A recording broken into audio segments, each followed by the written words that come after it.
करने वाले कंजंक्शन, जिन्हें हम कनेक्टर्स भी बोलते हैं ना, वो सोल्व करने वाले। तो बहुत शॉर्ट ट्रिक बताऊंगा, बहुत इजीली आप इनको सोल्व कर लोगे। तो एक होता है एज डायरेक्टेड, जिन्हें आप बिगिन विद के नाम से जानते हो, आते भी हैं एग्जाम में, है ना, specially UK board high school में आते हैं।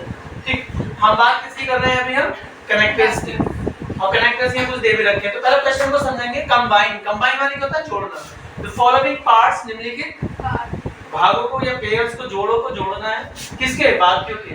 प्रयोग करते हुए किनका? सेंटेंस कनेक्टर्स का। सेंटेंस कनेक्टर होते हैं वाक्यों को जोड़ने वाले शब्द होते हैं, उन्हें क्या बोलते हैं? Sentence connectors. गिवन, जो दिए गए हैं किसमें? ब्रैकेट्स में। तो पहला है, देखो लिखा हुआ, he was out of the city, है ना, वो कहाँ है? शहर से बाहर था। दूसरा सेंटेंस देखा, he could not attend the function, मतलब वो फंक्शन को अटेंड नहीं कर सका। ब्रैकेट में क्या दे रखा? एस।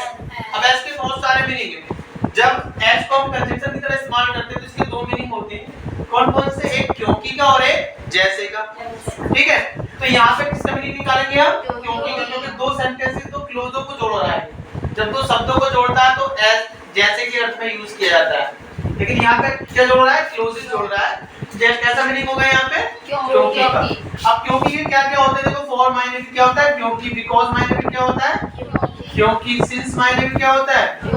क्योंकि। और एज मायने भी जैसे इसमें लिखा हुआ है, इसका मतलब क्या होता है? क्योंकि। तो मीनिंग निकाल के इसको जोड़ देना बस आपको। तो क्या बताएगा ना, वो शहर से बाहर था, वो फंक्शन अटेंड नहीं कर सका। तो कैसे बोलेंगे? वो फंक्शन अटेंड नहीं कर सका क्योंकि वो शहर से बाहर था। तो पहला आ जाएगा, पहला वाला कैसे लिखेंगे? he could not attend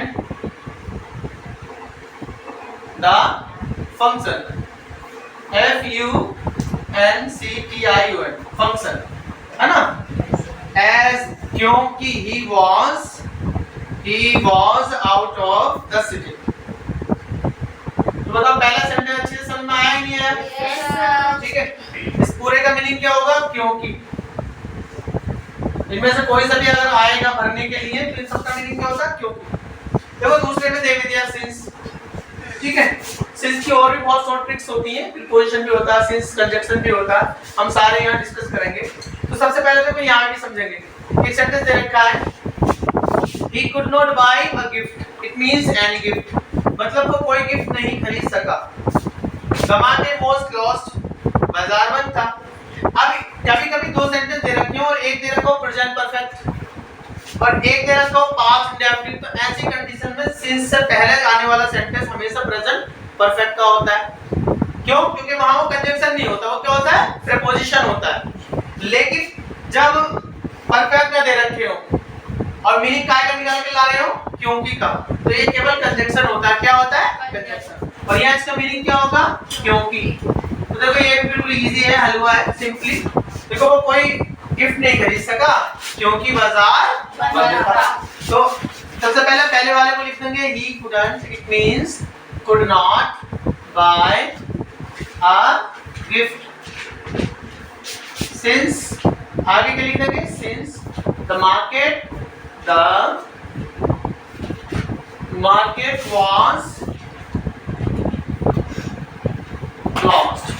हालांकि सिंस के और भी बहुत सारे यूजेस होते हैं, मैं स्पेशली कोई वीडियो बनाऊंगा सिंस के ऊपर, आप चैनल में जाके प्ले लिस्ट में जाकर देख भी सकते हैं। सिंस के बारे में और भी बता रखा, पोजीशन के बारे में वीडियो पड़ी होगी, ठीक है, उसमें चेक कर लेना। फिलहाल ये बताओ बच्चों, सबको समझ में आ गया? Yes sir.